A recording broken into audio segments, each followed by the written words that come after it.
Part 1. The Invitation Asterisk. The winter sun was fading when Hercule Poirot, world-renowned detective and master of order and method, sat quietly in his perfectly arranged armchair. The small flat on Whitehaven Mansions was warm, almost too warm, for Poirot liked his comforts nearly as much as he liked symmetry. The fire glowed evenly, the logs placed with mathematical precision. Outside, London shivered under a crisp December chill.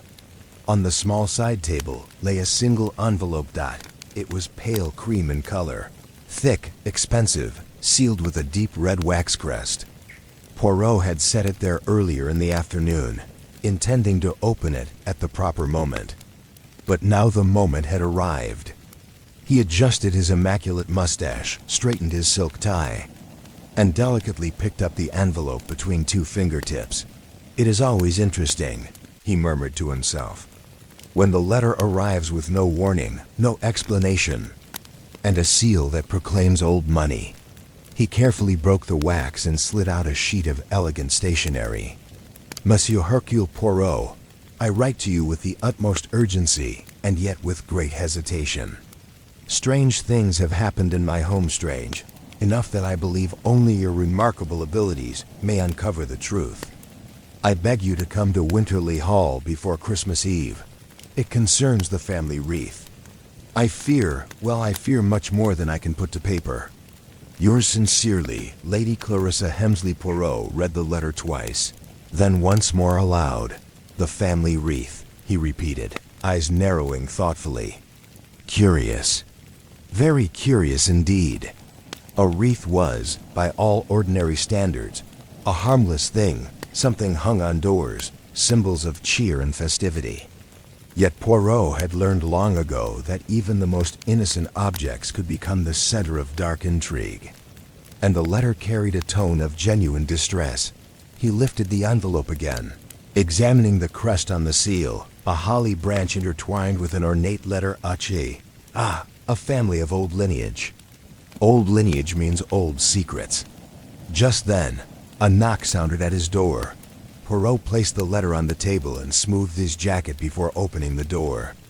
His friend and sometime assistant, Captain Arthur Hastings, stood there with a grin, his coat dusted with snowflakes. "Poirot, I thought I'd drop in blast. It's cold out there. London's turning into the Arctic." Poirot moved aside with an elegant gesture. "Come in, mon ami, and shut the door quickly. You let in the drafts." Hastings laughed, stamping warmth back into his feet. He removed his hat. "Anything interesting today?"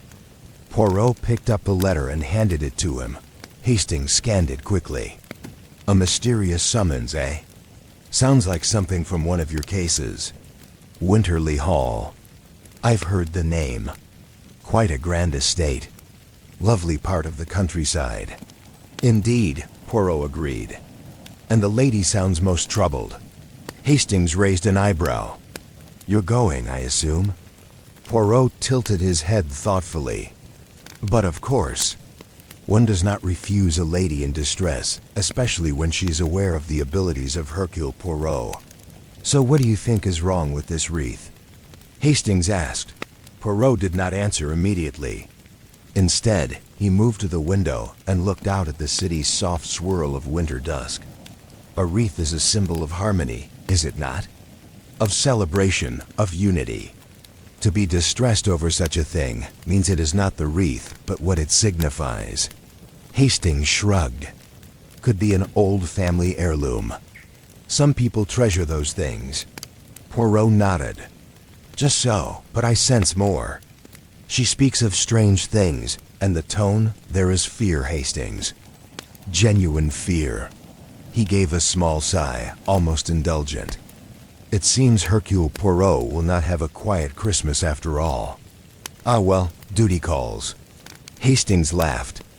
"You wouldn't be satisfied with a quiet Christmas anyway." Poirot pressed his fingertips together. "You are wrong, mon ami. I should enjoy peace and a perfectly cooked turkey. But peace rarely lasts long in this world where the passions of people make themselves felt."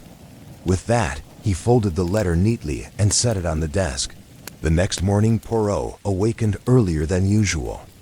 A sense of purpose always stirred him quickly to his morning routine. He prepared his breakfast: 2 soft-boiled eggs, timed precisely to perfection, and a small pastry.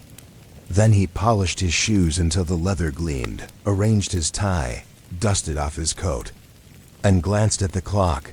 He had booked a morning train to reach Winterleigh before nightfall. Just as he prepared to leave, his phone rang. "Poirot," he said crisply. A soft voice floated over the line, elegant and tinged with worry. "Monsieur Poirot? This is Lady Clarissa Hemsley. I wished only to ensure you had received my letter." "Indeed I have, madame," Poirot replied. "And I travel to you this very morning." "Oh, thank heavens," she breathed. "Monsieur Poirot, odd things continue to happen. I will explain everything upon your arrival. You must hurry." Poirot's eyebrows lifted. "I assure you, Lady Clarissa, I come with all possible speed." "Good, good. And Poirot, one more thing." "Yes, madame?" "The wreath must not fall into the wrong hands." Her voice trembled. "It could unravel everything." Poirot frowned slightly. "Have no fear. I shall give my full attention to the matter." She murmured something he could not quite catch. Then the line went dead. Poirot slowly placed the receiver down. "In the wrong hands. Unravel everything," he whispered. What drama surrounds this simple object? He turned to his coat, his cane, and his perfectly packed suitcase. "Come, Poirot. Let us see what awaits at Winterleigh Hall." The journey begins. The train slid through the countryside like a silver serpent. Poirot sat by the window, watching frost form delicate patterns on the glass. Snow blanketed the fields, the trees frozen in elegant stillness. It was a picturesque English winter, but Poirot's thoughts were not on the scenery. The letter, the call, the fearful tone. Something was very wrong at Winterleigh Hall. He took out his small notebook and began to jot down preliminary thoughts. 1. The wreath. A family heirloom? High sentimental value. Or perhaps monetary value? Why would its disturbance scare Lady Clarissa? 2. The lady's fear. Fear for her safety? Or for someone else? Or for something that the wreath symbolizes? 3. Timing. Days before Christmas. A time of gatherings, family reunions. Also a time of heightened emotions. Poirot tapped the pencil against his lip. "It is never the object alone," he murmured. "It is the meaning behind it." Across from him sat an elderly couple, whispering about holiday gifts. A few seats down, a young woman in a green coat read a detective novel. Poirot smiled with amusement at that. A boy pressed his face to the window, excited by the snow. Everything seemed peaceful, yet Poirot felt the tension of an unseen thread pulling him forward. Arrival at the village. The train arrived at Fernwick Station, a charming rural stop with a snow-covered platform. A chauffeur was waiting, holding a sign. Hercule Poirot. The chauffeur, a thin man with a sharp nose and a polite stiffness, bowed slightly. "Sir, Lady Hemsley instructed me to bring you at once." Poirot settled into the car. As they drove through the winding country lanes, he observed the village. Chimneys puffed smoke, children threw snowballs, and shops displayed festive decorations. But when they turned onto the private road leading to Winterleigh Hall, the air seemed to shift. Tall fir trees lined the long drive. Their branches drooped with heavy snow. At the end, looming through the mist of winter afternoon, stood Winterleigh Hall. An enormous manor of gray stone and pointed gables, ancient, silent, proud, and faintly foreboding. Poirot stepped out, adjusting his coat against the cold. The front doors opened, and a tall butler approached, expression stiff yet respectful. "Monsieur Poirot, welcome to Winterleigh Hall. Lady Clarissa awaits you in the morning room." Poirot stepped inside and felt instantly the atmosphere of the house. Grand, yes. Beautiful. Yes, but uneasy. As though tension clung to the walls like frost. Meeting Lady Clarissa. Lady Clarissa. Hemsley rose from her seat when Poirot entered. She was an elegant woman in her late 60s. Her silver hair swept into a graceful chignon, her posture regal. Yet her eyes deep and sharp held exhaustion and fear. Monsieur Poirot. She clasped his hands warmly. Thank you for coming. It is my pleasure, madame, Poirot said gently. You seem troubled indeed. She motioned for him to sit by the fire. Poirot noticed her hands tremble as she poured tea. It's the wreath, she began. The Christmas wreath that has hung in this house for generations. It is the symbol of our family unity and prosperity. It has never been removed from its place, never disturbed. Poirot listened attentively. Last week, she continued, I found it moved. Only slightly. I thought perhaps a servant had dusted it. But then, 2 days later, it had been rearranged again. The bells were shifted. A ribbon torn. Poirot frowned. And no one confessed? No. Could it simply be mischief? Her voice hardened suddenly. Monsieur Poirot, someone is trying to frighten me. To warn me. The wreath is not simply decoration. It is connected to an old family agreement, something that could be dangerous if revealed. Poirot leaned forward. You fear for your safety? Not only mine, she whispered, but for the entire household. She met his eyes. Poirot, someone in this house wishes to harm me. I feel it. I see it in the corners of their eyes, in their whispers, in the sudden silences when I enter a room. Poirot absorbed her words calmly. Tell me everything, madame. From the beginning. She took a deep breath. I will. But first, you must see the wreath. She stood and motioned for him to follow. Together they walked into the grand hall of Winterleigh. And there it hung above the fireplace, a magnificent wreath of holly. Silver bells, ribbons, and a gleaming ruby ornament at its center. The moment Poirot saw it, a cold shiver moved through him, not because the wreath itself was ominous, but because someone, somewhere in this ancient house, had tampered with it. And Poirot felt the beginning of a mystery that would entangle everyone at Winterleigh Hall. Part 2. Winterleigh Hall had the kind of grandeur that spoke not just of wealth, but of centuries of influence layered like dust upon the stones.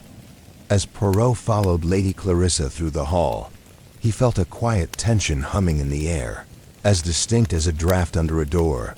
The vast foyer was lit by a massive chandelier dripping with crystal icicles. Paintings of ancestors, stern men with hawk-like noses, women with calm, unreadable eyes lined the walls. Their gazes seemed to track Poirot as he moved. Poirot paused a moment in front of a portrait of a woman in a green gown. A relative, madame? Lady Clarissa followed his gaze. My great-grandmother, Eleanor Hemsley. She was the one who commissioned the Christmas wreath. It has hung in this very hall since 1879. Poirot inspected the portrait more closely.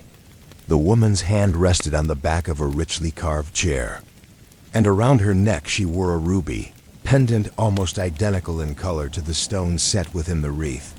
A distinctive resemblance, Poirot murmured, nodding toward the ruby on the wreath. Family tradition, no doubt. Lady Clarissa's voice tightened. More than tradition. A covenant. Poirot raised an eyebrow, but she did not elaborate. Instead, she turned sharply. There are guests I should introduce you to. You will want to observe them all. Mais oui, Poirot agreed softly. The residents of Winterleigh Hall. Lady Clarissa led Poirot to the drawing room. A long chamber filled with deep-set windows and heavy velvet curtains that framed the snowy landscape. Outside, 3 people were inside each of them turning as Poirot entered. Edwin Hemsley, a man in his mid-30s, lounged in an armchair, legs crossed casually, fingers tapping a board rhythm on the armrest. His hair was neat, but his expression held a faint smirk of someone who found life, and especially his family, slightly beneath him. "My nephew, Lady Clarissa," announced. Edwin rose just enough to be polite. "Ah, the famous detective. I've heard a great deal about you, Monsieur Poirot." Poirot bowed slightly. "You flatter me, monsieur." "Oh no," Edwin replied with a hint of sarcasm. "I merely repeat what the papers say. Solving crimes, finding stolen jewels, unmasking murderers. Quite the career."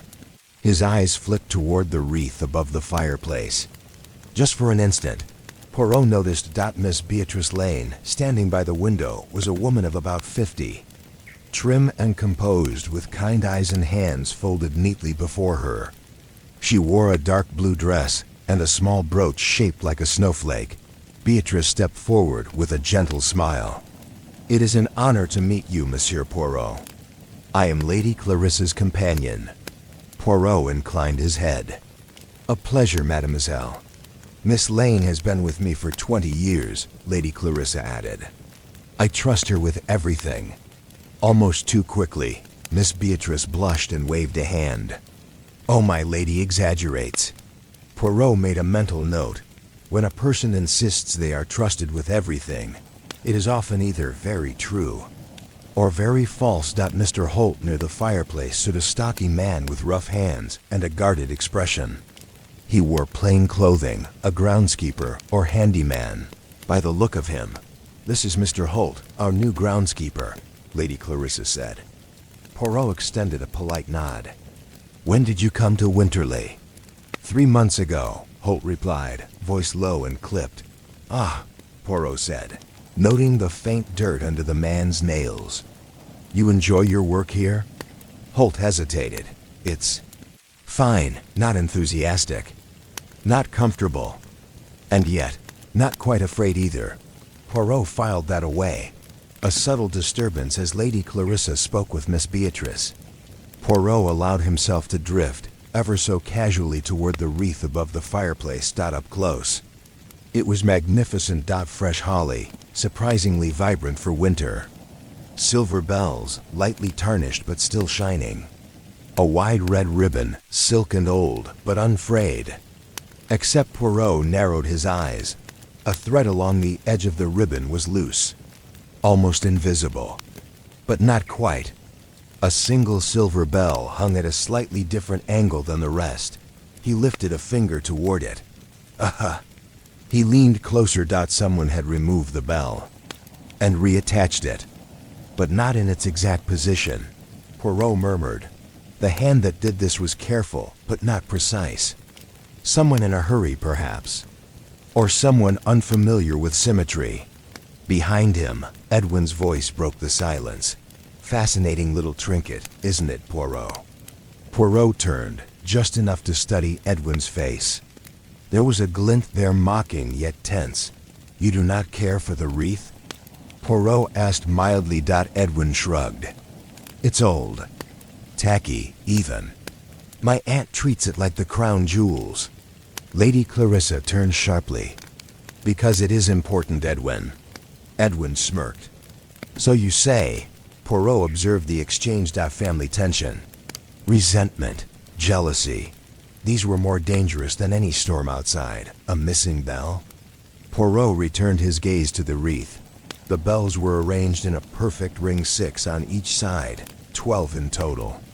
But his eye, trained across decades of symmetry and detail, caught something that others might overlook. He turned abruptly to the butler, who had entered silently. "Forgive me, monsieur."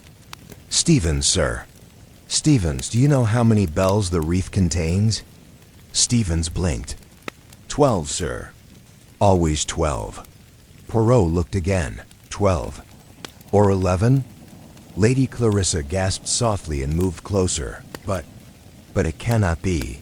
Poirot counted slowly, pointing. 1, 2, 3. 11. A silence fell over the room. Miss Beatrice pressed a hand to her chest. "Impossible. It is always hung fresh. Always checked." Edwin scoffed lightly. "A bell goes missing, and we call in a detective?" Poirot ignored him. He stepped even closer. Inspecting the wreath with intense precision, the missing bell had been snipped cleanly off. Not torn, not broken.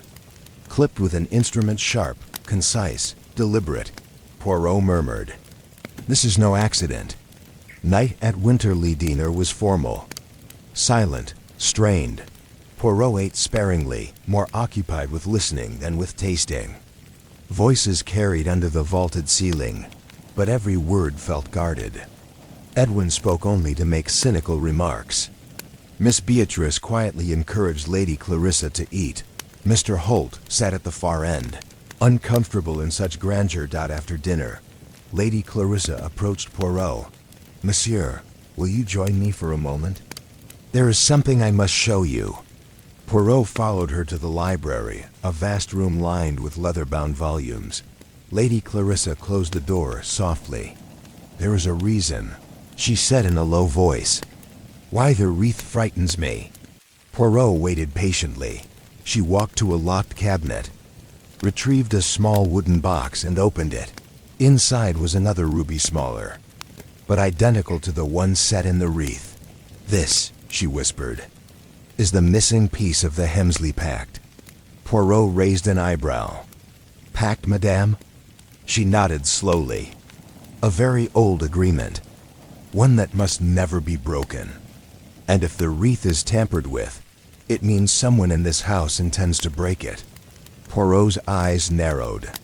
The plot thickened. "And what," he asked softly, "happens if the pact is broken?"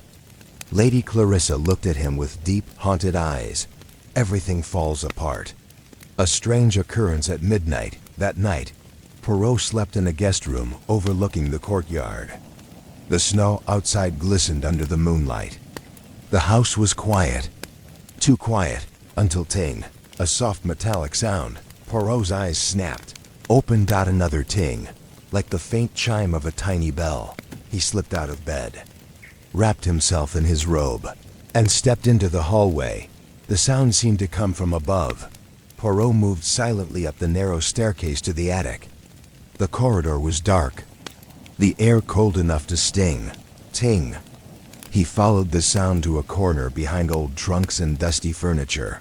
And there, half hidden under a moth-eaten cloth, Poirot found a single silver bell detached, cold. Of place, he bent to pick it up and froze. Footsteps, soft, quick, retreating. Down the attic stairs, Poirot turned sharply. But the corridor was empty, the darkness unbroken. Someone had been watching him. Someone who had left this bell behind intentionally.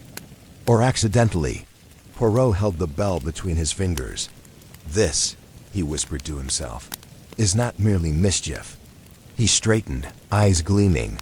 Winterleigh Hall holds many secrets, and Hercule Poirot will uncover them all. Part 3. Clues in the snow. Winterleigh Hall was quieter than usual the next morning, as though the old stone walls themselves were holding their breath. A pale winter sun filtered through mist, casting long shadows across the frosted lawns. Poirot, already dressed immaculately as always, stepped out into the courtyard, with his cane tapping lightly on the cobblestone. He had slept little. The bell he had found in the attic now lay in his pocket, a cold, metallic reminder that someone had been awake last night and had tried to remain unseen. Poirot surveyed the courtyard slowly. Snow blanketed every surface, smooth and undisturbed. Or almost undisturbed. Just beyond the eastern archway, he saw faint depressions, irregular, but definitely footprints. Poirot's eyes sharpened. "Ah, our culprit takes a morning stroll." The prints led away from the house, across the frosted grass, and toward a line of fir trees. Poirot followed, careful not to disturb the trail. The prints were strange, too neat, too evenly spaced. No wake variation. No heel marks. He murmured, crouching to look closer. "These are not the natural footprints of a person. They are manufactured." He touched the snow lightly. The edges of each print were overly crisp, as if pressed by something rigid. "Boards," Poirot whispered to himself. Attached to shoes, perhaps. To disguise size. Or identity. He felt the faintest thrill of confirmation. Whoever moved through the snow last night had used artificial prints. That meant planning, intention. It also meant fear, because only someone afraid of being recognized would take such measures. The tool shed. Footprints led straight toward the tool shed at the edge of the trees. A squat wooden structure with a slatted roof. Its door was slightly ajar. Poirot paused before entering. The air smelled of damp wood and cold iron. When he pushed the door open fully, it gave a long creak as though complaining about early morning visitors. Inside, the shed was dim, cluttered with gardening tools, rakes, shears, sacks of soil. Poirot's eyes swept everything quickly, then slowly. Methodically, something red caught his gaze. A scrap of silky ribbon hung from a nail on the wall, almost invisible against shadows. The exact same shade of red as the wreath. Poirot plucked it delicately, a piece torn away. Someone brought the wreath here, or brought something from it. He moved toward a wooden table, where faint flecks of crushed holly lay scattered. Holly, ribbon, the sign of a struggle, or a hasty working. He leaned close to the table, noticing a small metallic glint near a hammer, a wire clip, the kind used to fasten small ornaments. Poirot picked it up without touching it directly. One of the bells was removed here. He straightened slowly, so the wreath was tampered with not once, but twice. And someone brought their tools here to do it. He closed his eyes for a moment, letting the pieces settle in his mind like a puzzle. But why remove a single bell? Why hide it in the attic? And why leave these traces so carelessly? Poirot opened his eyes. No, not carelessly. This is deliberate. Someone wants us to see certain things, and not others. An unlikely encounter just then. Footsteps approached from behind the shed. Heavy, uneven. Poirot turned as Mr. Holt, the groundskeeper, came into view carrying a spade. His eyes widened slightly when he saw Poirot. "Monsieur," Holt said stiffly. "Didn't expect anyone out here this early." "Ah, Monsieur Holt," Poirot replied with a mild smile. "And you, too, seem to like the morning chill." Holt's jaw worked as he looked past Poirot into the shed. "You shouldn't go inside without asking Lady Clarissa." Poirot raised an eyebrow. "Is there something here I was not meant to see?" Holt's gaze flickered to the corner of the shed, just for a second too quick for most eyes. Not for Poirot's. Poirot stepped aside, letting Holt enter first. "After you." Holt walked in, stiff-backed. Poirot watched every twitch of his face. "Do you keep this place locked?" Poirot asked casually. Holt hesitated. "Sometimes. Weather's rough. Tools can rust. But last night? Was it locked then?" A pause. "No," Poirot nodded. "And are you the only one with the key?" "No, the butler has one. Lady Clarissa keeps a spare in her study." Poirot's eyes gleamed. 3 keys. 3 possible opportunities. "And you were awake last night, Monsieur Holt?" Holt stiffened. "I couldn't sleep. I walked the grounds. In the snow?" "Yes." Poirot studied him a long moment. Holt's boots were dirty, but no snow clung to them now. "You walked where, precisely?" "Just the main path, checking for fallen branches." Poirot's voice softened. "And you heard nothing unusual?" Holt swallowed. "No. A lie. A small one, but a definite lie." Poirot's fingers closed around the bell in his pocket. "I thank you, Monsieur Holt. You have been enlightening." Holt frowned. "I've told you nothing." Poirot smiled politely. "Oh, but you have told me everything." Lady Clarissa's unease back inside the hall. Poirot found Lady Clarissa waiting for him in the sitting room. She looked paler today, her hands clasped tightly. "You look troubled." "Madame," Poirot said gently. I am, she replied. Last night, after the household retired. I heard something. Bells. Poirot's eyes sharpened. You heard the chime as well? Yes, she whispered. I thought I imagined it at first. Then I found my study drawer open, the one where I keep the spare key to the tool shed. Poirot nodded slowly. A missing key. And a missing bell.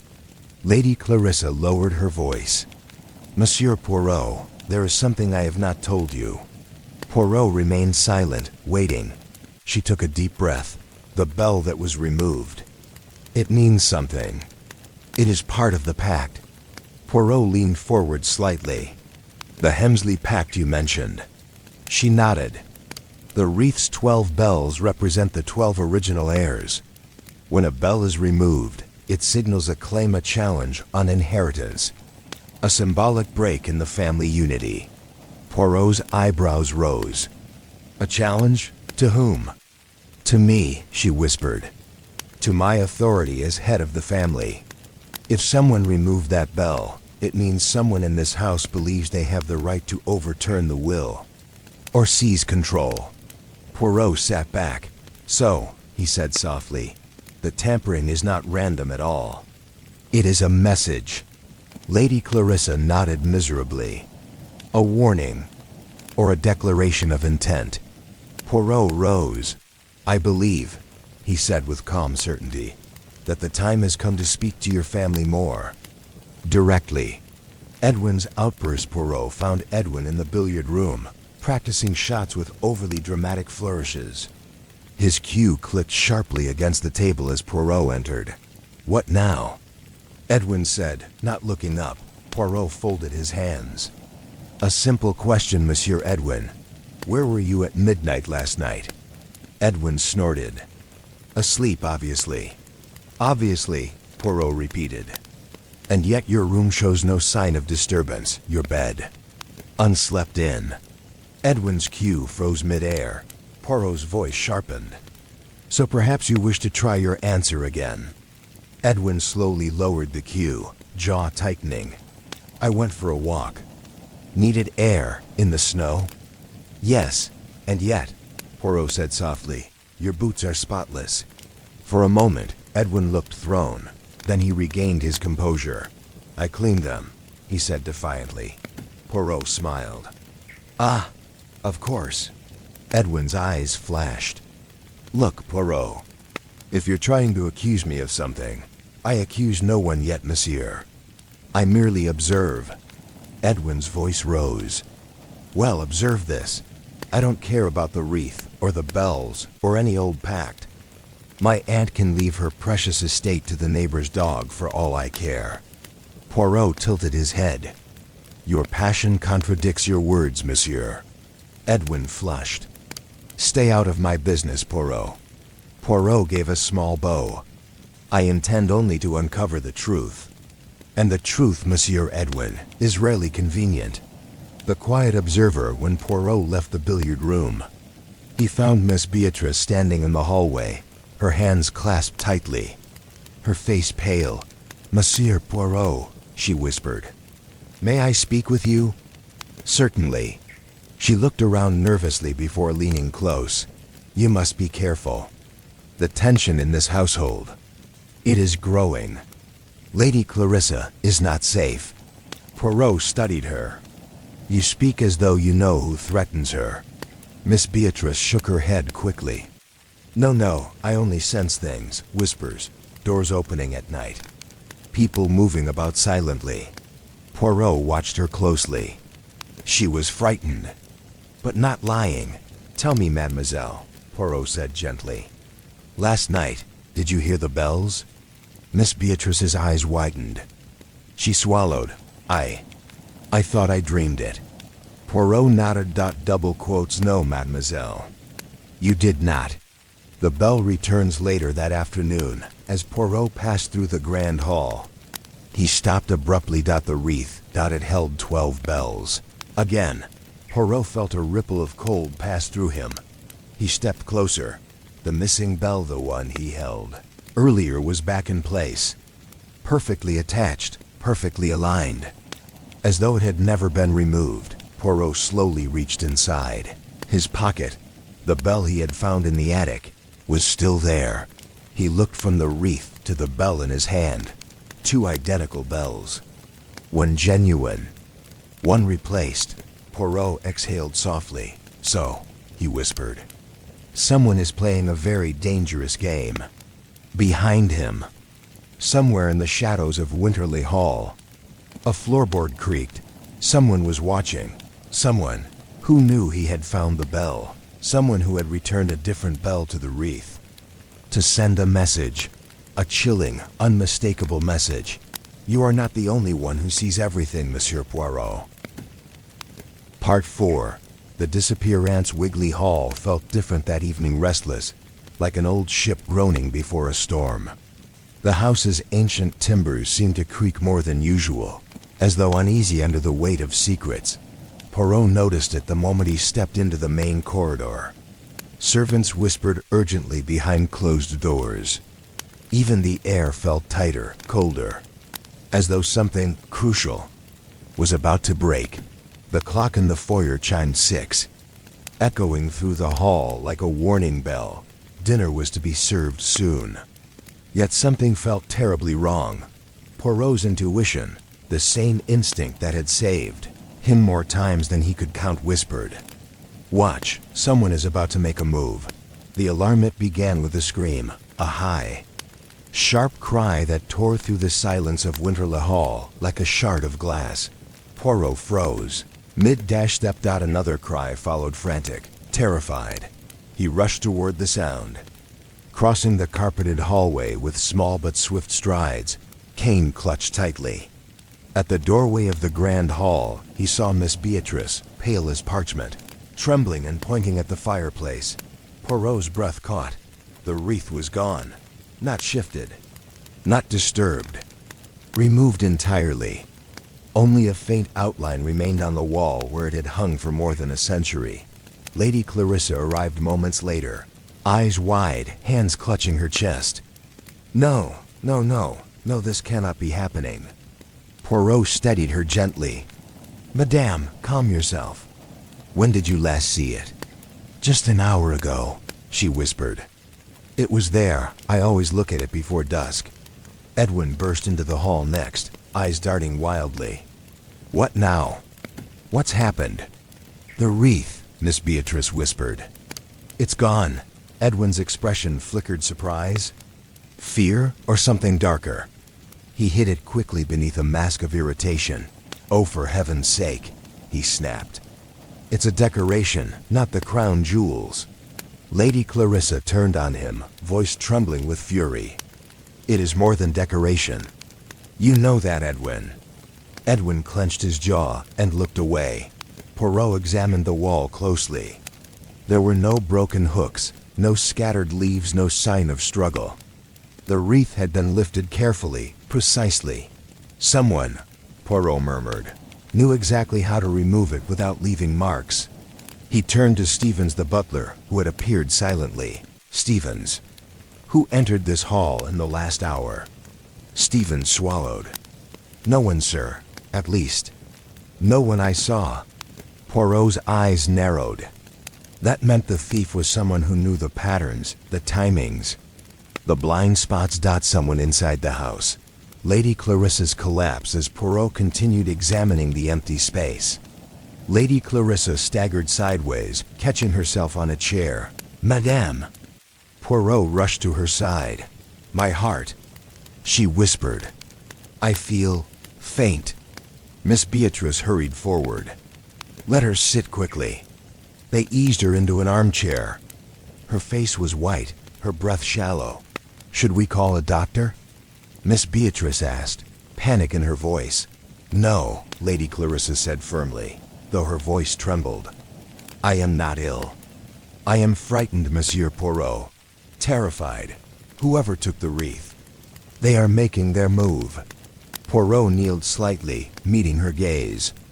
"Madame, what does the wreath signify?" Truly, no half-truths now. Her eyes darted toward Edwin, fearful. Or suspicious. Edwin folded his arms. "Tell him, Aunt. Tell him the dramatic story. Lady Clarissa closed her eyes. The wreath is part of our legacy. Whoever possesses it has grounds to challenge the family leadership. And the will. It is symbolic, yes, but also legal. Poirot inhaled sharply. So Edwin did have motive. And if the pact is broken, Lady Clarissa whispered, the estate can be contested before the new year. If someone has stolen it, they plan to make a claim. Poirot stood. So we are dealing not with vandalism, but with strategy. With inheritance. Poirot searches the hall. Poirot inspected every inch of the grand hall. The hooks, the mantel, the wall. He crouched, examining the floor, his mustache quivering with concentration. A faint dusting of debris caught his eye. Bits of crushed holly scattered near the baseboard. Ah, he murmured. A clue most subtle.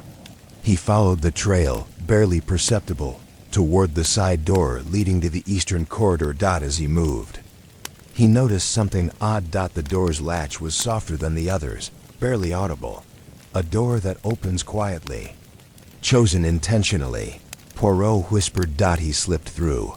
The eastern corridor, this wing of the mansion, was dimmer, rarely used. Portraits lined the walls, figures lost to time. Eyes watching in perpetual judgment. Poirot noticed faint traces on the carpet, tiny specks of crushed holly. Leading toward the staircase. Someone had carried the wreath through here. Monsieur Poirot. It was Stevens the butler, breathless. Sir, we've found something. In the courtyard. Poirot's gaze sharpened. The courtyard? Yes, sir. You'd better come quickly. Tracks in the snow outside. Snow blanketed the courtyard in a perfect white sheet, except for a single disrupted path leading toward the garden wall. Footprints, but not ordinary ones. Poirot crouched immediately, eyes sparkling with interest. Again, he murmured. The artificial prints. Flat, stiff, evenly spaced. Impossible for a natural stride. Edwin, who had followed them out, scoffed. Someone wearing snowshoes, perhaps. Poirot shook his head. Non.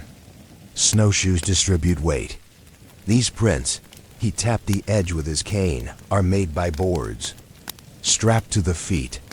And the person never broke stride. Edwin frowned. What does that even mean? It means, Poirot said sharply, someone wanted to hide their real shoe size. Or the distinctive shape of their tread. And where do they lead? Miss Beatrice whispered. He followed the trail with his eyes, straight to the garden shed. Poirot's heartbeat quickened. He knew that place already held secrets, but now? Now it might hold something crucial. The garden shed. Again Poirot approached the shed door slowly. Snow crunched under his shoes. A cold wind swept through the courtyard, rustling several loose branches. He pushed the door open. The shed was dark inside. Too dark. Poirot lit the lantern hanging by the entrance. Light flickered. Across tools and dusty shelves. Nothing seemed disturbed. Not until he turned toward the back corner. Miss Beatrice gasped. Stevens muttered under his breath. Edwin swore softly. Poirot stepped forward. On the floor, half buried under an old sack, was the wreath, crushed slightly. One ribbon torn. A few holly leaves fallen off, but mostly intact. Poirot bent down and lifted it carefully. Someone had hidden it, but not well. As though they wanted it found. Poirot straightened, expression unreadable. Lady Clarissa, who had followed despite her condition, stared in horror. My God, who would do such a thing? Poirot held the wreath in silence. This was not the act of someone hiding evidence, nor the act of someone protecting it. This was the act of someone sending a message. Someone who wanted fear, wanted chaos, wanted doubt. Someone who wanted Lady Clarissa to lose control. Poirot's eyes narrowed. This, he said softly, is not the end of the mystery. It is merely the beginning. The hidden note as he inspected the wreath again. Something strange caught his eye. A tiny scrap of paper. Wedged between the holly leaves, Poirot's breath tightened, slowly. He eased it free. It was a torn piece of parchment, old, yellowed, unmistakably ancient. On it were written only 2 words. The first. Lady Clarissa stared. Poirot folded the note gently. "I fear," he said quietly, "that someone has begun a sequence." He placed the wreath down, and the first implies there will be more. Asterisk Part 5. Clues in the snow. A pale gray morning settled over Winterleigh Hall, quiet and cold. The kind of morning that swallowed sound and made every shadow suspicious. Poirot rose early, unable to ignore the unease gnawing at his thoughts. The theft of the wreath had been dramatic, yes, but it was the note that troubled him most. The first. Someone had started a countdown. But a countdown to what? Poirot dressed with his usual precision, straightened his tie, and stepped into the corridor. The house was unusually silent for such an hour. Even the servants' footsteps seemed softer, hesitant. Something had changed. The atmosphere had thickened with tension. Poirot made his way downstairs. Today, he would inspect the grounds. Today, evidence would speak. The courtyard. Once more snow still covered the courtyard, though lighter now, thinner. Overnight, a faint wind had drifted snow across the ground, blurring edges but not erasing patterns. Poirot crouched over the faint board-made footprints again. He closed his eyes for a moment, too deliberate, too measured, too clean. They led from the house to the shed, but not from the thing. The shed back to the house. Poirot tapped the handle of his cane lightly against the snow. Fascinating. Footprints should lead both ways if the thief returned to the house after hiding the wreath. Yet these prints only pointed outward, toward the shed. No returning steps. Impossible. Unless someone wanted it to appear that the wreath was taken straight from the house to the shed, which meant the prints were not made during the theft. They were laid afterward. To distract, to mislead, to stage a false trail. Poirot stood, mustache trembling at the revelation.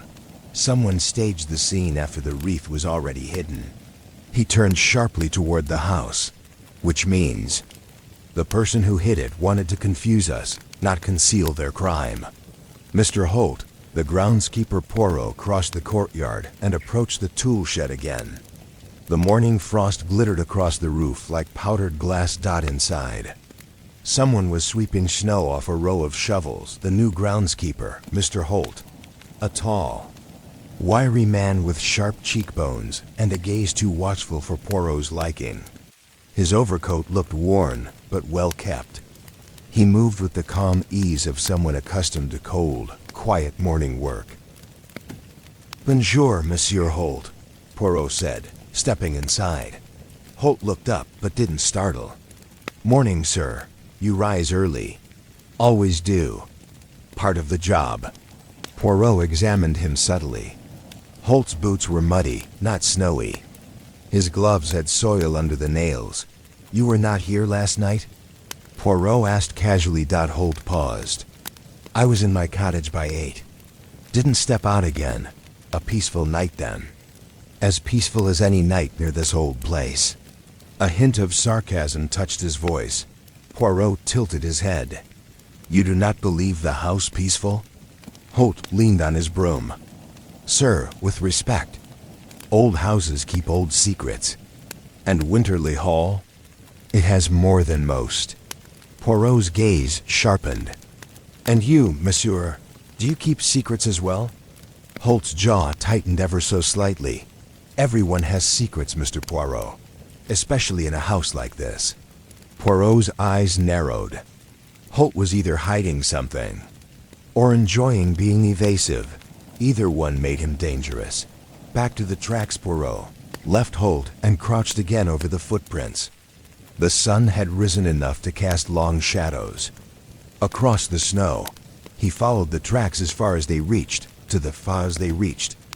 Shed door, then looked around the perimeter. That's when he saw it. A second set of prints, faint, nearly erased by wind. more natural in stride. These prints led behind the shed, toward the orchard. Poirot's heart quickened. "Aha," he whispered. "The bon Dieu rewards the patient." He followed the fated trail. The orchard lay silent, its bare branches reaching upward like skeletal fingers. A light dusting of snow clung to the twisted limbs. Poirot paused halfway through the path. On the ground, half hidden beneath a patch of thin ice, something red glinted faintly. Poirot knelt and brushed snow aside. Ribbon, the same deep red ribbon that had adorned the Christmas wreath. But this piece?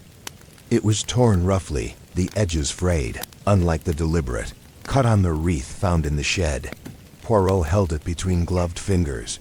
One piece torn here, another in the shed, and the wreath left in plain sight. He stood slowly.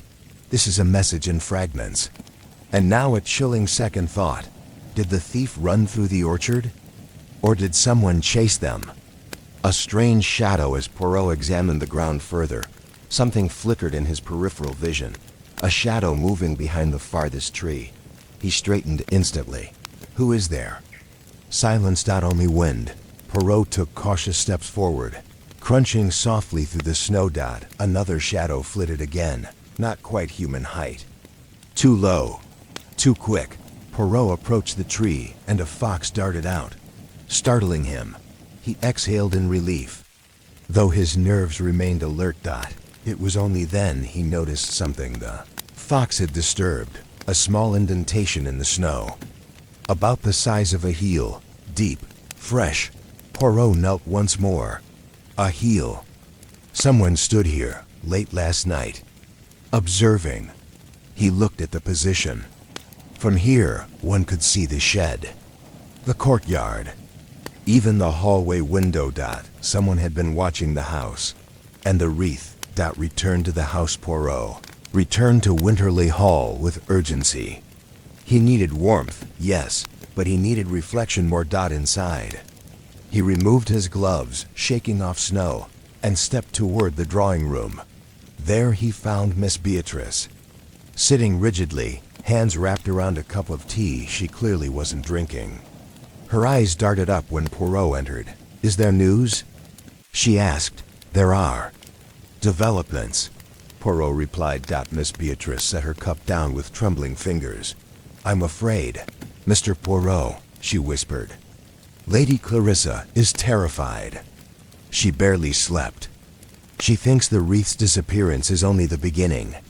Poirot studied her face, the anxiety, the exhaustion, the unspoken fear. "And you, mademoiselle," he said softly, "what do you fear?" Her eyes met his. "That someone in this house wants to break her, to destroy her. And they are starting with the family's most sacred symbol." Poirot nodded slowly. "Mademoiselle, does Lady Clarissa have enemies?" Miss Beatrice hesitated. Then, "Yes," she whispered. "More than you know." Poirot examines the wreath again. Lady Clarissa entered the room moments later, pale but determined. The wreath sat on the table before her, restored as best as possible, though its bruises showed clearly in the morning light. Poirot approached it once more. He traced the torn ribbon, the crushed holly, the missing bell. A bell. Poirot stiffened. "Mademoiselle Beatrice, the wreath had 12 bells, did it not?" "Yes," she said. "One for each generation." Poirot pointed. "Now there are 11. Lady Clarissa gasped. "You mean someone took one?" Poirot nodded. "And such a person," he murmured, "would not do this without reason." He stepped back, hands behind his back. Mistakes were made by the thief last night. But one thing was done with precision. He looked at them both. "The missing bell is not stolen." His voice dropped to a chilling whisper. "It was placed somewhere." A memory returns. Poirot's mind ran through every sound he had heard last night. One sound stood out, the faint chime. At midnight. In the attic, the silver bell he had found there. He looked up sharply. "Madame. Mademoiselle. I know where the missing bell is." Miss Beatrice paled. Lady Clarissa gripped the arm of her chair. Poirot exhaled slowly. It was hidden in the attic, and its placement was no accident. He turned toward the staircase. It is a warning, a clue, and perhaps a threat. The note's meaning deepens. Miss Beatrice swallowed. Poirot, what does this mean? Truly? Poirot reached into his coat pocket and pulled out the parchment.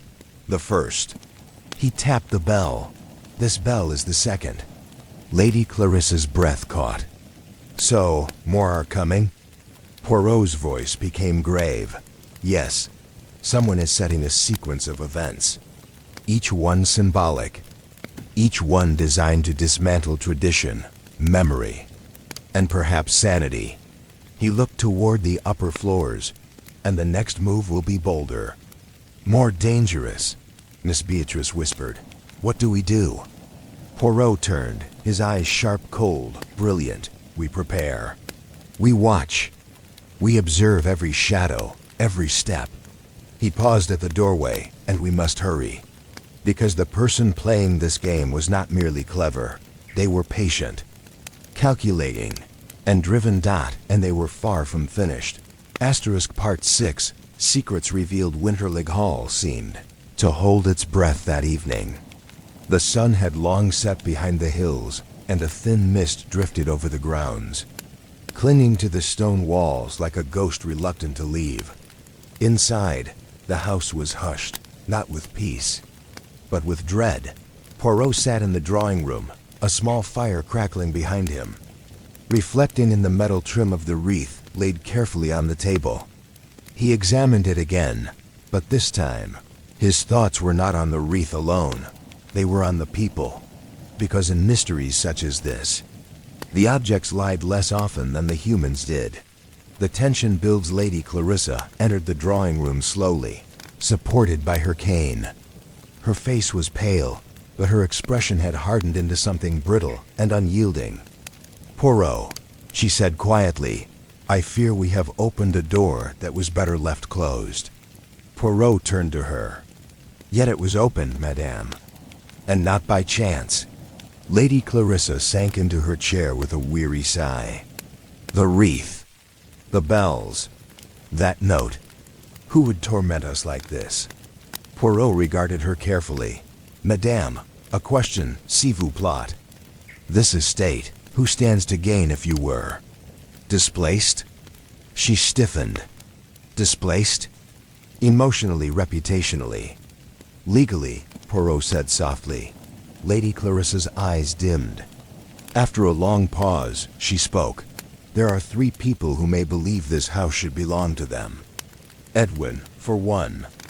But others too. Poirot leaned forward. Tell me. Lady Clarissa's confession. She hesitated, then began slowly. When my husband died, he left the estate fully to me. But the original tradition of Winterleigh Hall was different. Decades ago, the estate passed from one generation to the next when the family's ceremonial wreath was handed over to the heir. Poirot nodded. And you changed that? Yes. My husband believed the tradition outdated. We placed the estate in my name entirely. Edwin expected to inherit immediately after his uncle. Instead, he must wait. Poirot folded his hands. And the others? Mr. Holt's father, she said quietly, once contested my husband for ownership. They were cousins, rivals. Old bitterness, old wounds. She looked toward the window. When Holt took the job here, I sensed resentment. I hired him out of kindness. Poirot's eyes narrowed thoughtfully. And the third? He asked softly. Lady Clarissa's expression tightened, almost fearfully. Beatrice, she whispered. Poirot felt a shift underfoot. Subtle, heavy. Miss Lane? He repeated. Her father served my family for decades, Lady Clarissa explained. When he died, I brought her here as my companion, but she feels she belongs to this house more than she does. Poirot waited. Sometimes, Lady Clarissa continued, I believe she resents the fact that I make the decisions. She thinks I cling too tightly to tradition or break it too freely. Poirot studied her face. And have you changed your will recently? Lady Clarissa's hands trembled. Yes. She swallowed. I removed Edwin as primary heir. And I included a section to restrict outside claims. I meant to share this after Christmas. Poirot inhaled slowly. Does anyone else know of these changes? Lady Clarissa paused for a heartbeat too long. Beatrice typed the documents. She said, "Dada." The plot thickened. Miss Beatrice Lane. Fiercely loyal.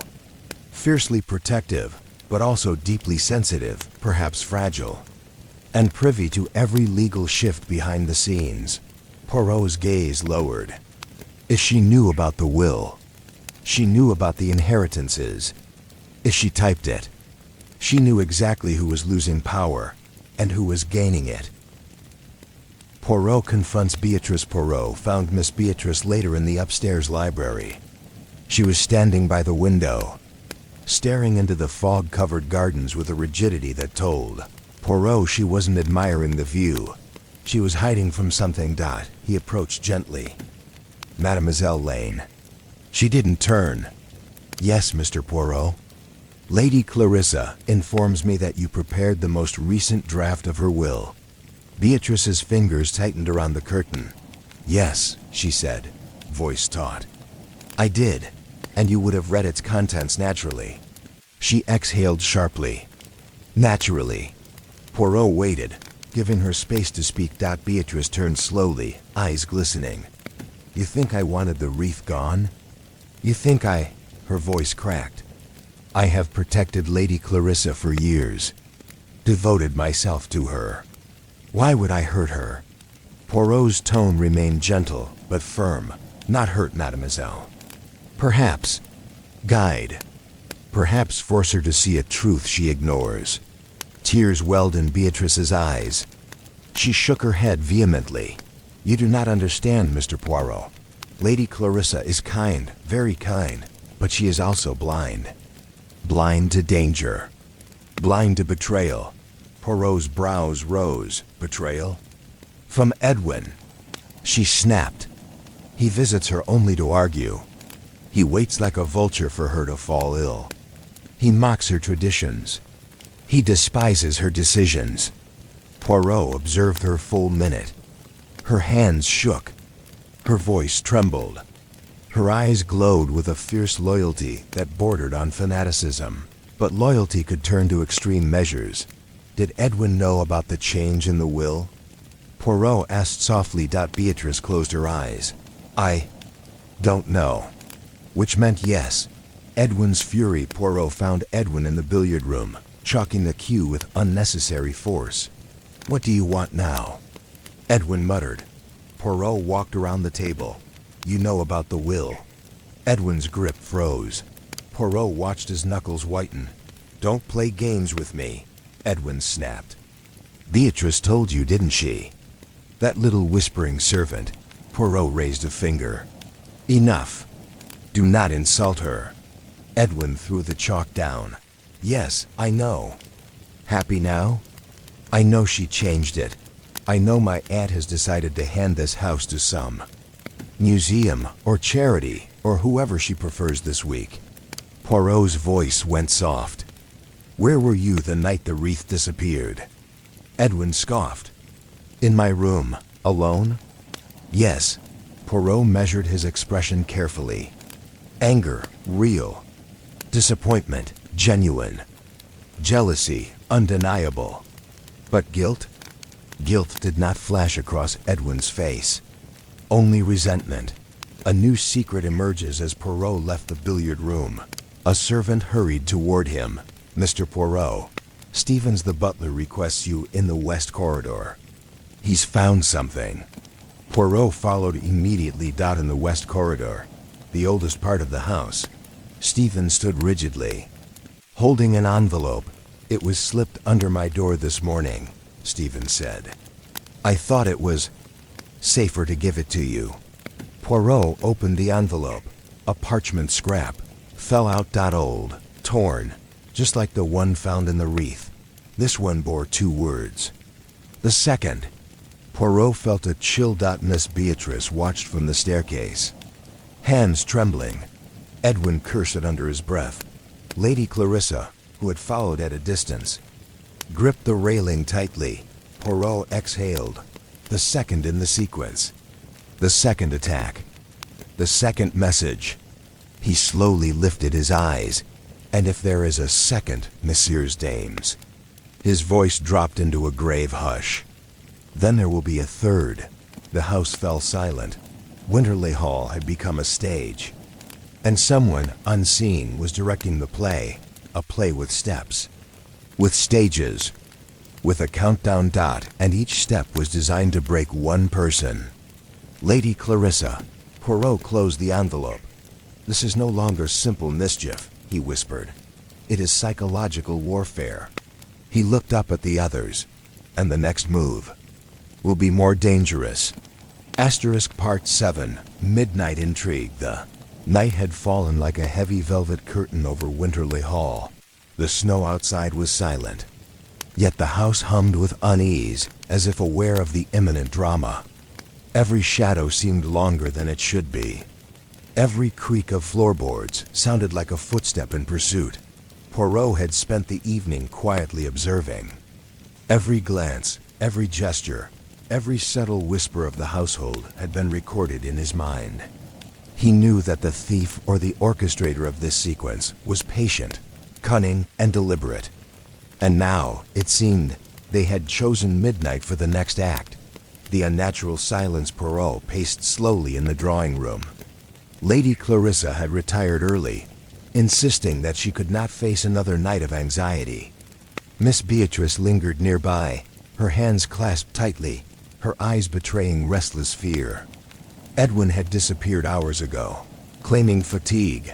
Poirot's eyes flit toward the grand clock. 11-50-8. The hallways were unnervingly quiet. Only the soft hiss of the fireplace and the distant hoot of an owl punctuated the silence. Poirot's senses, honed over decades, were alert. Something was coming, then a soft metallic sound. A bell, faint but unmistakable. Poirot froze. His gaze darted toward the staircase. Another chime. Then another. Rhythmic, deliberate. Someone was moving. Someone was inside the house. The investigation begins. Poirot quietly lifted his coat and stepped into the corridor. His cane tapped lightly, the sound swallowed by the shadows. He paused at the base of the grand staircase, listening intently. Another chime came from above, the second floor. Poirot's eyes narrowed. The wreath? Or another bell? Someone was playing a game of fear. He crept up the staircase, careful not to disturb even a whisper of the wooden steps. The chimes stopped suddenly. The house returned to unnatural silence. Poirot paused at the landing. No shadows. No movement. Then a faint rustle from the east wing. The east wing. Poirot moved toward the east wing door.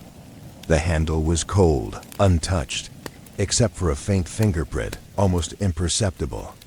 He noted it. A clue. Someone had been here, recently. He stepped inside. The corridor was dimly lit by a single candle flickering in the hall lantern. The shadows on the walls danced as if alive. Poirot's gaze swept the corridor, stopping at a small wooden table. There, a bell lay on its side, silver gleaming faintly in the lantern light. Poirot bent down, examining it. It matched the wreath perfectly. Not the one he had recovered earlier. This one was new. Someone had left a deliberate signal. Not a theft. Not a hiding. A message. A sudden movement. Poirot turned sharply toward the far end of the corridor. A shadow moved quickly, almost silently. A tall figure, cloaked, attempting to escape. Poirot's voice rang softly but firmly. Stop.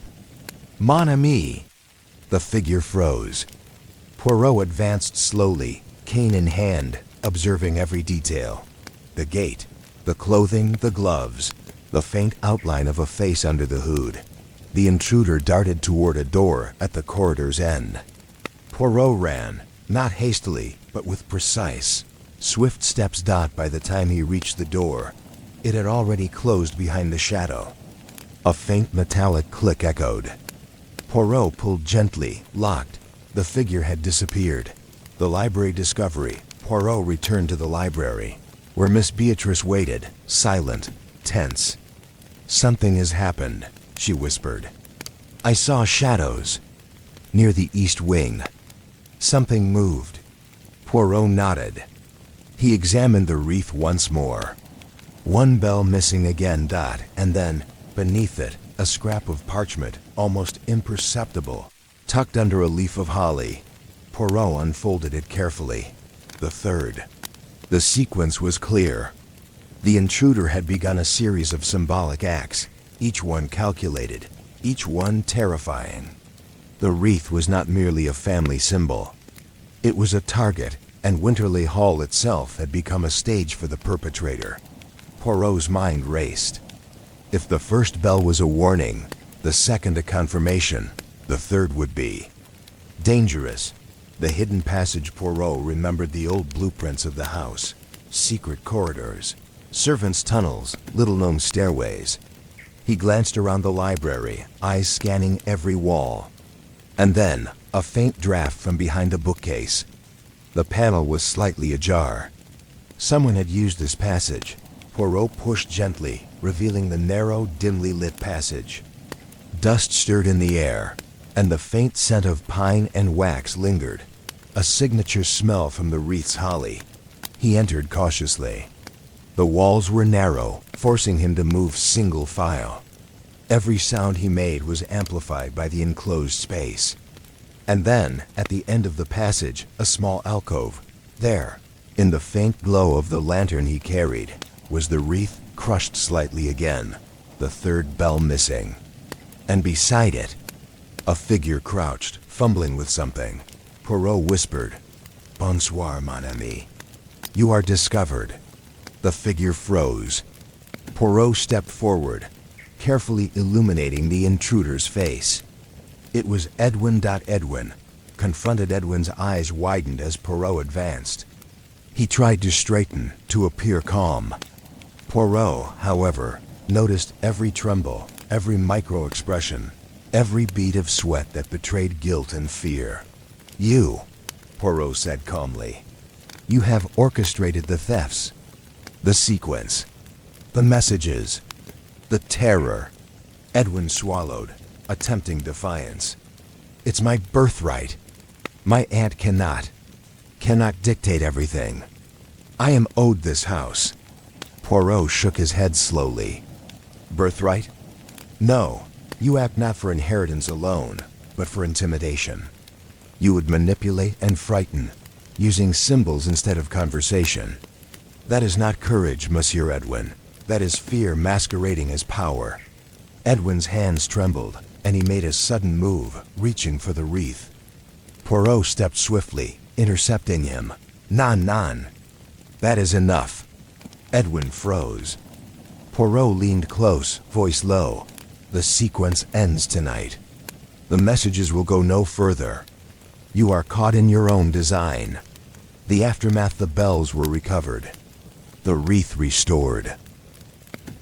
Lady Clarissa, though shaken, was unharmed. Miss Beatrice wept quietly, relieved.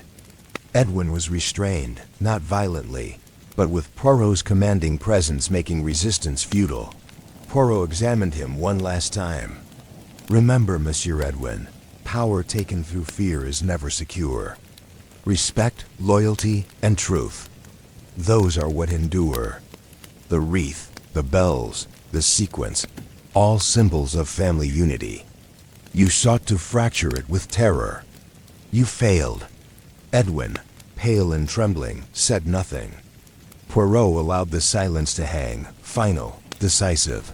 Winterleigh Hall, for the first time in days, seemed at peace. The storm of shadows, the hidden passage, the stolen bells, all resolved. Yet Poirot's mind remained alert. Winterleigh Hall had tested its residents. It had revealed secrets. And in the quiet aftermath, Poirot knew one truth. Even in peace, Vigilance is never optional. Part 8. The final revelation. Winterleigh Hall lay in an almost unnatural silence the morning after Edwin's capture. The snow outside glimmered faintly under the pale winter sun. Inside, the air seemed lighter, yet Poirot sensed an undercurrent of tension, a subtle vibration of lingering secrets. The wreath hung once more above the fireplace, perfectly restored, its 12 bells chiming softly in the draught. Yet Poirot knew the true mystery was not the wreath alone. It was the hearts of those who had sought to manipulate, deceive, or protect. Poirot summons the household by mid-morning. Poirot had gathered Lady Clarissa, Miss Beatrice, Edwin, and Stevens in the drawing room. Poirot's gaze swept over them, calm, penetrating, precise. "Monsieur Edwin," Poirot began, "you attempted to manipulate your aunt with fear, creating a sequence of thefts and messages to intimidate her. That is clear. You acted from jealousy and desire for power." Edwin's lips twitched, but he said nothing. Poirot's eyes then turned to Miss Beatrice. "Mademoiselle, your devotion is remarkable. Yet devotion can twist into obsession, and even the most loyal heart can carry shadows of resentment. Your knowledge of the will, your position here, placed you in a delicate balance between protection and temptation." Beatrice's hands trembled slightly, but she did not deny anything. Poirot paused, letting the tension deepen. Then he spoke again. "The subtle twist, however," Poirot continued. "This series of events, the removal of the bells, the notes, the staging of footprints, could not have been accomplished by one person alone. Some actions were designed to mislead, to confuse the observer. Others were deliberate warnings. And some were symbolic, signaling intent." Lady Clarissa's breath caught. Poirot looked at her gently. "The thief is indeed Edwin, but the orchestrator of the sequence, the one who ensured the chaos would frighten and manipulate, is someone who understood both the family and the psyche of those involved." He turned slowly toward Miss Beatrice. "Mademoiselle, it was you who arranged the sequence of the first and second messages, aware that the wreath's symbolic power could influence Edwin's behavior. You acted to protect Lady Clarissa, yes, but you also allowed Edwin's jealousy and fear to escalate." Beatrice's eyes widened. I only wanted to guide him, to show him the folly of his ways. I did not expect him to go so far." Poirot's gaze softened slightly. "Intentions, mademoiselle, matter less than outcomes. You set events in motion that escalated beyond your control. The wreath, the bells, the notes, all became instruments of fear." The final piece. Poirot walked toward the fireplace, touching the wreath gently. "And yet," he said, "there is one final piece that completes the puzzle." He retrieved the silver bell that he had originally found in the attic, the bell that had been left as a warning. "This bell," he explained, "was deliberately placed by someone outside Edwin's knowledge, someone who wanted to test the loyalties of the household, to see who would act to protect tradition and who would act out of greed or ambition." All eyes turned to Stevens, the silent butler who had been present through much of the chaos. Poirot's gaze held him. "Stevens," he said, "you did not touch the wreath. You did not remove the bells, but you placed the attic bell as a test, and you observed the reactions, noting who acted out of fear, loyalty, or malice." Stevens bowed his head slightly. "Correct, Monsieur Poirot," he admitted. "I have served this house for decades. I have seen power and greed corrupt, even in the gentlest hearts. I wish to preserve the family and its traditions." Poirot smiled faintly. "The greatest detection," he said, "often comes from observation, not action. And the truth is revealed not just by those who err, but by those who act wisely." Resolution. Edwin was reprimanded formally, though his fate was mitigated by his age and his aunt's mercy. He would inherit nothing beyond the timeline set in Lady Clarissa's will. Miss Beatrice, though shaken, was forgiven, her intentions deemed protective rather than malicious. She would continue to serve Lady Clarissa, but now with a heightened awareness of the consequences of secrecy. Lady Clarissa herself, though humbled by the ordeal, emerged stronger. Her decisions were respected, her authority confirmed.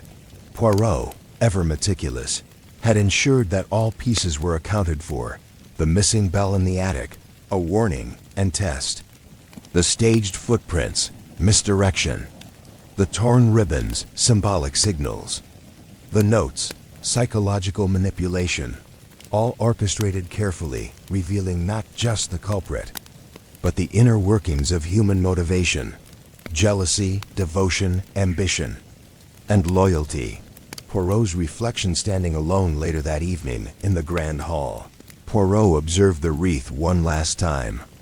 The bells gleamed in the firelight, 12 in number, perfectly aligned. He spoke softly to himself.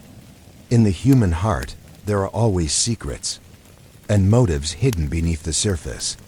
But with observation, reason, and patience, the truth emerges. And it is far more delicate and far more intricate than any ornament, any bell, or any note. Poirot adjusted his coat and straightened his mustache. The case of the Christmas wreath was concluded, yet the lessons of Winterleigh Hall would linger in his mind: power and tradition, loyalty and ambition, fear and courage, all entwined. Like the holly and ribbon of the century-old wreath above the fireplace. And in the quiet, the bells chimed gently, as if acknowledging that the greatest mysteries are not in objects, but in the hearts of men and women. Part 9. Shadows of Winterleigh Hall had settled into a semblance of calm. Yet the echoes of the recent events lingered in every corridor. The snow outside had begun to melt, revealing the garden paths where footprints had once led to mystery and fear. Ever observant, walked the quiet halls alone in the early morning. He had finished his official inquiries, the wreath restored, and the family reassured. But the keen detective's mind never rested. An unexpected visitor. As Poirot entered the drawing room, he noticed a small envelope slipped under the door, a faint, deliberate gesture. He picked it up. No handwriting, no stamp, just a thin piece of parchment inside. Opening it, he read a single line: "You have solved the puzzle." But not all puzzles reveal themselves.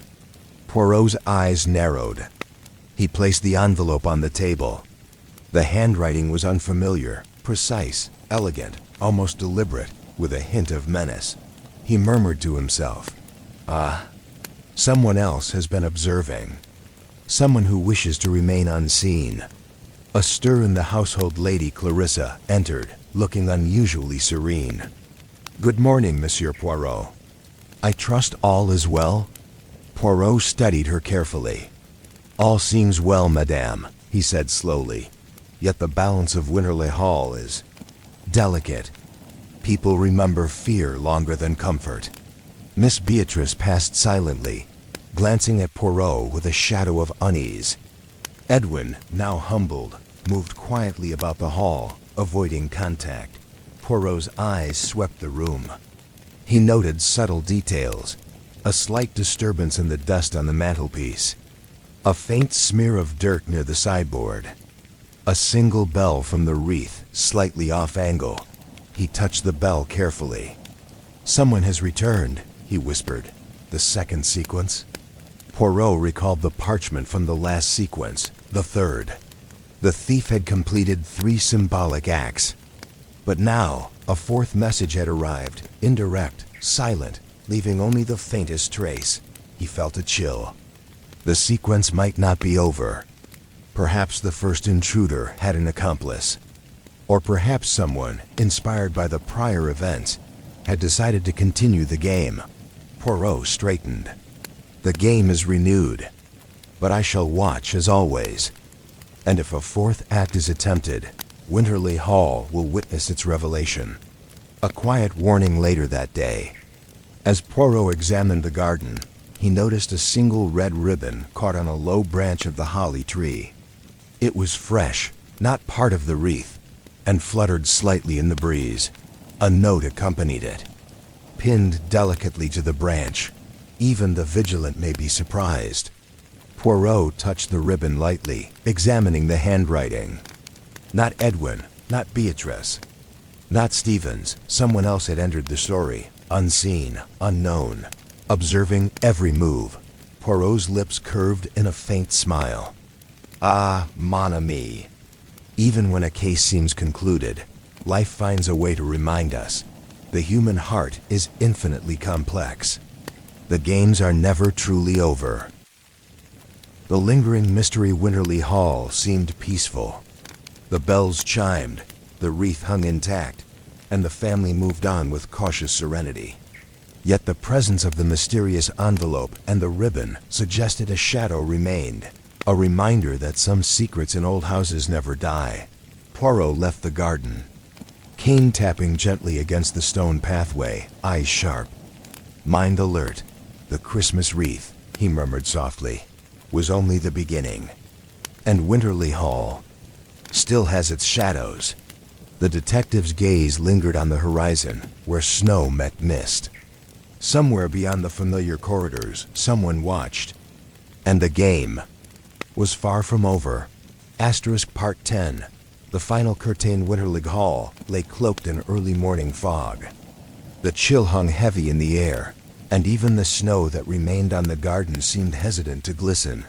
Poirot walked the corridors alone, his sharp eyes noting every detail: dust patterns, footprints, the faintest impressions in the carpet. Each clue from the past sequence, the wreath, the bells, the notes, still lingered in his mind. Yet now, the subtle threat of the unseen observer demanded his full attention. A hidden observer revealed Poirot had gathered the household in the drawing room once more. Lady Clarissa, Miss Beatrice, and Edwin were present. The atmosphere was tense but orderly. Poirot placed the small red ribbon from the holly tree on the table, along with the mysterious envelope.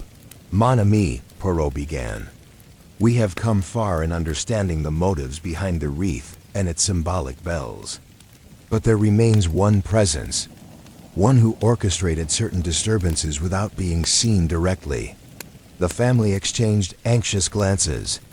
Poirot continued, this person is clever, patient, and intimately familiar with Winterleigh Hall. They know its secrets, its passages, and its people.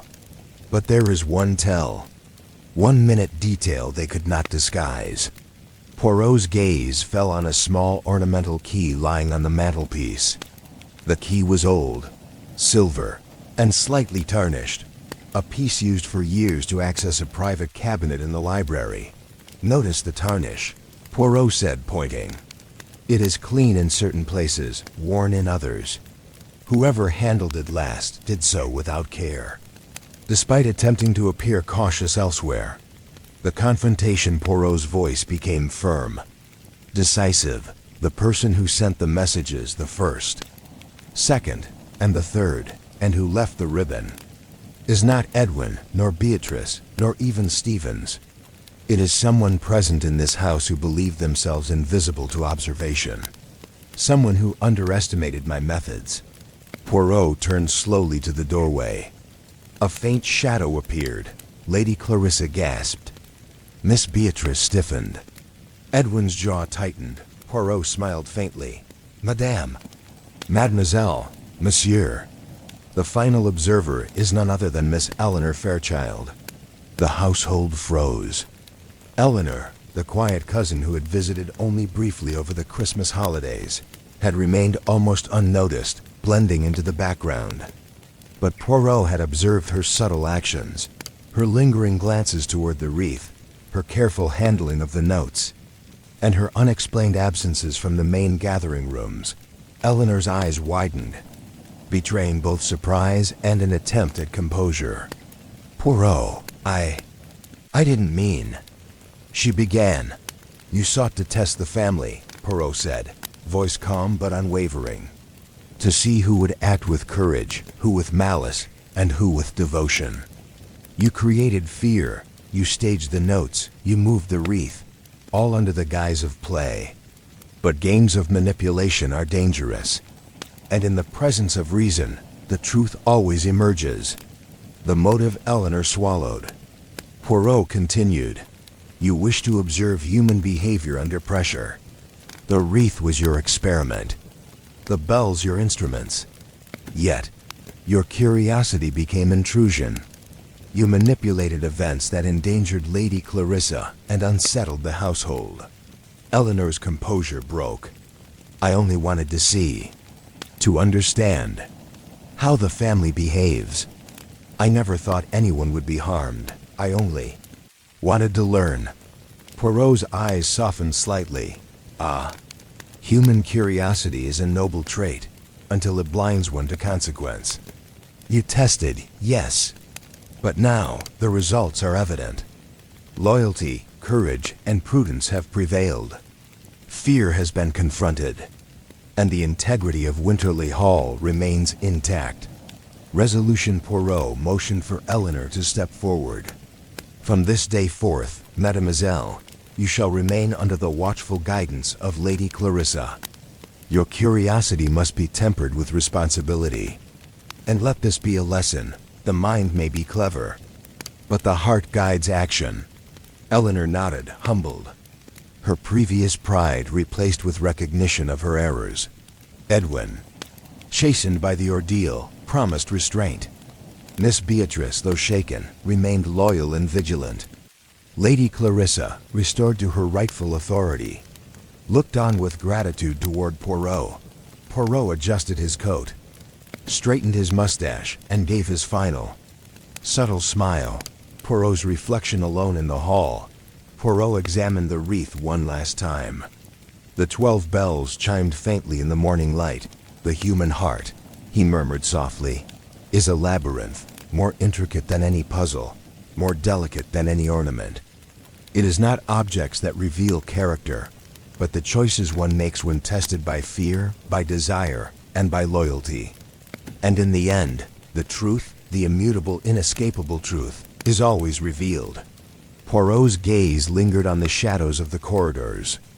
Winterleigh Hall has been tested, and it has endured. But vigilance, as always, must continue. For mystery, like snow in winter, returns again and again. The bells chimed again, softly, perfectly aligned. Winterleigh Hall was at peace, at least for now.